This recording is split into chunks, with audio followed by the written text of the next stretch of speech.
मेरी अम्मी ने कहा कि नदीम आज तुम बहुत कमज़ोर लग रहे हो। आज वो पहले वाली बात नहीं है। पहले जब तुम मेरे पास आते थे तो एक एक घंटा मीच खेलते थे और मेरी जान निकाल देते थे। लेकिन अब मैं नोट कर रही हूँ, पिछले 2-3 महीनों से तुम 20 मिनट में ही आउट हो जाते हो। अगर ऐसे ही चलता रहा तो मैं कोई बाहर वाला ढूंढ लूंगी और उससे अपनी प्यास बुझवाऊंगी। वरना तुम खाओ पियो, किसी डॉक्टर को दिखाओ। पहले वाली बात अब बिल्कुल भी नहीं रही। मैं अगरच्चा में तो पूरी कोशिश कर रहा था कि अपनी उम्मी को खुश रखूं। मैं उसे हर तरीके से खुश रखने की कोशिश कर रहा था। फिर मैंने कहा, अच्छा उम्मी, एक रात का मुझे और वक्त दो। मुझे किसी ने कहा था कि फिलां जगह पर एक दवा मिलती है, वो मैं कल लेके खा लूंगा और फिर हम मीच खेलेंगे। मेरी अम्मी ने कहा कि ये तुम्हारा आखिरी मौका है। मेरा नाम नदीम है। मेरी उम्र 20 साल है। मैं पाकिस्तान के एक शहर से ताल्लुक़ रखता हूँ। मेरे घर में हम 5 लोग रहते हैं। 3 हम भाई हैं। एक का नाम बिलाल है, वो मुझसे छोटा है, और उससे छोटा उमरान है, और 2 मेरी बहनें हैं। मेरी बहनें भी अब जवान हो चुकी थीं। बड़ी बहन की उम्र इस वक्त 16 साल थी और उससे मेरी एक बहन छोटी थी, उसकी उम्र 15 साल थी। मेरी बड़ी बहन का नाम अर्म था और छोटी का नामकरण था। मेरे अब्बा बचपन में ही शहर में कमाने चले गए थे और वहां पर एक रोड एक्सीडेंट में उनका इंतकाल हो गया था। अब घर का बड़ा बेटा होने के नाते घर का सारा बोझ मेरे कमज़ोर कुंधों पर आ चुका था। मैंने बचपन से ही मेहनत मजदूरी का काम शुरू कर दिया था। कोई भी मुझे बुला लेता था। जिस तरह ज़मीनों को पानी लगाना हो या मजदूरी करनी हो। जिस मोहल्ले में हम रहते थे, इस मोहल्ले की तमाम औरतों से खूबसूरत मेरी माँ थी। मेरी माँ जवानी में ही बीवा हो चुकी थी। मेरे अब्बा के इंतकाल के बाद काफ़ी अच्छे अच्छे रिश्ते आए, लेकिन मेरी माँ ने कहा कि मैं शादी नहीं करूँगी, अपने बच्चों को पालूंगी और बड़ा करूँगी।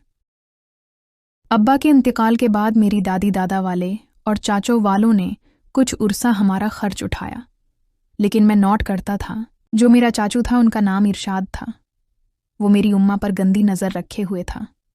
जब भी मेरी उम्मा घर के काम कर रही होती, वो मेरी उम्मा को सिर से लेकर पांव तक घूरता रहता था, और वो मेरी उम्मा पर बहुत मेहरबान भी था।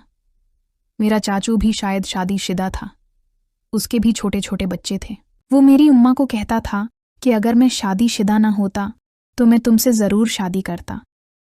शुरू में तो उसने हमारा खर्च उठाया, और उन दोनों ने मेरे बहन भाई भी छोटे छोटे थे। मुझे अच्छे और बड़े की तमीज़ तक नहीं थी। हमारे हिस्से में एक कमरा आता था। शुरुआ में दादी दादा और चाचू वाले हम सब एक साथ ही रहते थे। गर्मियों में हम सब बाहर सूते थे, सर्दियों में हम कमरों में सूते थे, और रात के 2000 बजे मेरा चाचू अरशाद चुपके से अंदर आता था। हमारे कमरे में हल्की सी रोशनी वाली लाइट चल रही होती थी, और बना कोई आवाज़ किए मेरी उम्मा की चारपाई पर आकर सो जाता था, और फिर मैं इन दोनों को देखता रहता था। वो मेरी उम्मा को खुश करता था और फिर 1 घंटे बाद वो वहाँ से चला जाता था।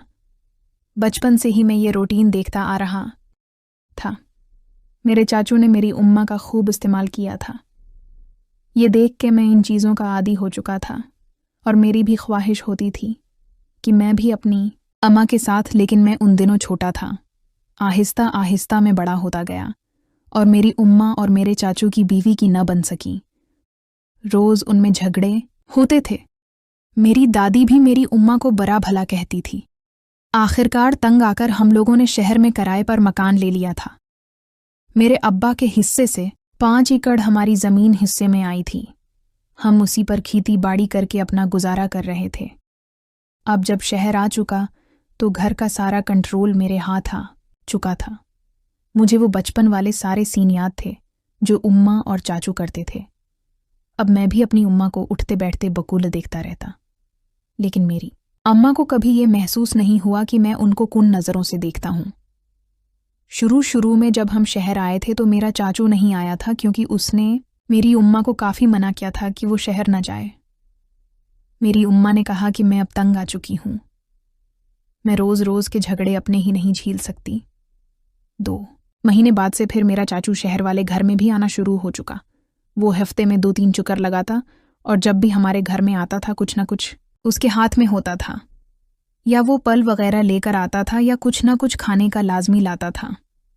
मेरी उम्मा हम लोगों से कहती जाओ खेलने के लिए, लेकिन मुझे पता होता था कि मेरी उम्मा ने हम लोगों को क्यों भेजा है। वो मेरे साथ चाचू के साथ कमरे में चली जाती थी और दरवाज़ा लॉक कर देती थी। मैंने दरवाजे के सुराख से इन दोनों को देखने की कोशिश करता था।